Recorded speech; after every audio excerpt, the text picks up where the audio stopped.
नमस्कार मित्रांनो, कसे आहात तुम्ही सर्वजण? आजचा जो व्हिडिओ आम्ही घेऊन येत आहोत, तो म्हणजे आज प्रत्येकाचं स्वप्न असतं की माझ्याकडे एक ड्रीम कार पाहिजे. पण ड्रीम कार ही आपण टेन्शन फ्री घ्यायची का टेन्शन घेऊन घ्यायची, हे आपल्यावर असतं. त्याच्यामुळं आज मी तुम्हाला टेन्शन फ्री आपली ड्रीम कार कशी घ्यायची, याबद्दल सविस्तर माहिती सांगणार आहे.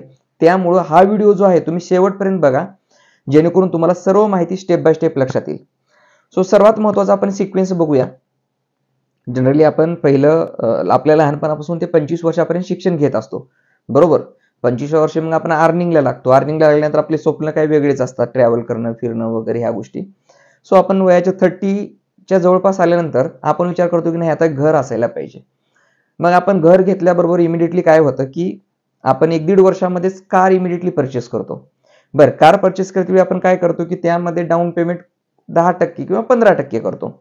आता तर 0 डाऊन पेमेंटवर सुद्धा कार आलेले आहेत. मग तिथे आपण मॅक्झिमम EMI करतो. पण नंतर जो इम्पॅक्ट होतो ना, तो मात्र खूप डिफिकल्टी होतो. माझ्या एक मित्राचंच उदाहरण सांगतो.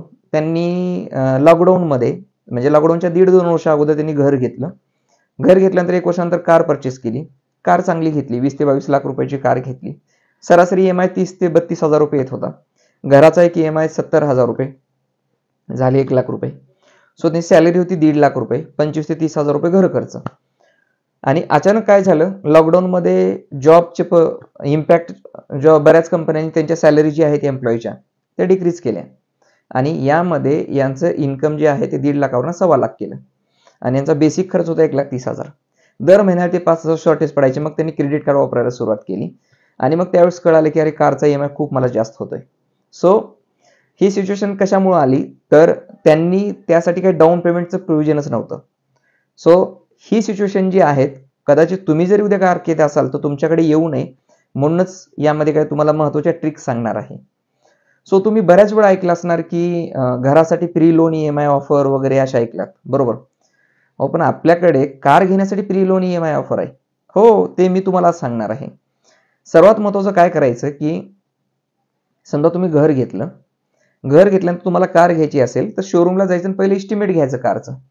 हे समजा तुम्ही तुमची कार एक 20 लाख रुपयाची तुम्ही घेत असाल आणि शोरूम मधून सांगितलं की तुम्हाला 30,000 रुपये EMI येणार आहे, बरोबर? तुम्ही काय करायचं, पहिले 2 वर्षे 30,000 रुपये जी काही EMI ची अमाऊंट आहे ती SIP मध्ये गुंतवणूक करायची, बरोबर? तर SIP मध्ये गुंतवणूक केल्यामुळे त्याचे फायदे काय होतात?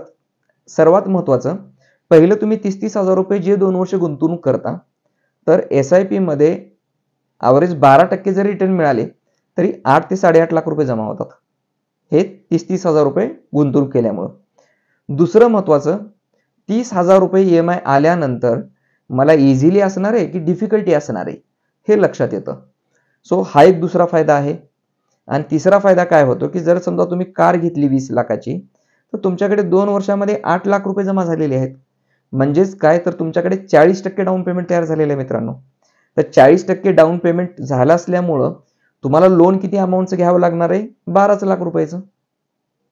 समजा आम्ही असं समजू की 2 वर्षामध्ये कारची प्राइस वाढली 1 ते 1.5 लाख रुपयांनी, तरी तुम्हाला लोन किती घ्यावं लागणार आहे? 2 लाखांनी जरी कारची प्राइस वाढली तरी 14 लाख रुपयाचंच लोन घ्यावं लागणार आहे. त्यामुळं तुमचा जो EMI आहे, जिथं 30,000 येणार होता तो 14 लाखाला तुम्हाला सरासरी 20 ते 22 हजार रुपये येईल. याचा आणखी एक फायदा काय होईल, तुम्हाला तर सवय 30,000 रुपये सेव्हिंग करायची लागलेली आहे. त्यामुळे 22,000 रुपये EMI तुमचा इझिली पे होईल आणि तुम्हाला ते बर्डन येणार नाही.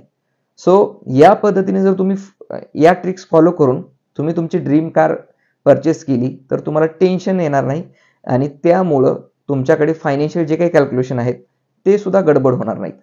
आता याचा सविस्तर जे फायनान्शियल प्लॅनिंग आहे, तुम्ही कुठल्याही एक्सपर्ट व्यक्तीकडनं तुम्ही घेऊ शकता की या गोष्टीसाठी कुठले म्युच्युअल फंड चूज करायचे, स्मॉल कॅपमध्ये टाकायचे, लार्ज कॅपमध्ये घ्यायचे का मिड कॅपमध्ये घ्यायचे, किंवा तुम्ही या दिलेल्या नंबरवर आमचे सुद्धा कॉन्टॅक्ट करू शकता आणि तुमची ड्रीम कार परचेस करण्यासाठी आम्ही तुम्हाला योग्य फायनान्शियल प्लॅनिंग करून देऊ. हा जर व्हिडिओ आवडला तर तुम्ही तुमच्या मित्र, नातेवाईक आणि तुमच्या ऑफिसमधल्या मित्राला सुद्धा शेअर करा, जेणेकरून त्यांना सुद्धा त्यांची ड्रीम कार इझिली घेता येईल.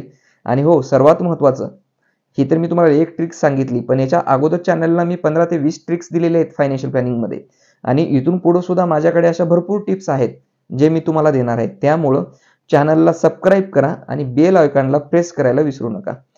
चला मित्रांनो, धन्यवाद. आपण पुढच्या व्हिडिओमध्ये भेटूया एक नवीन सब्जेक्ट घेऊन.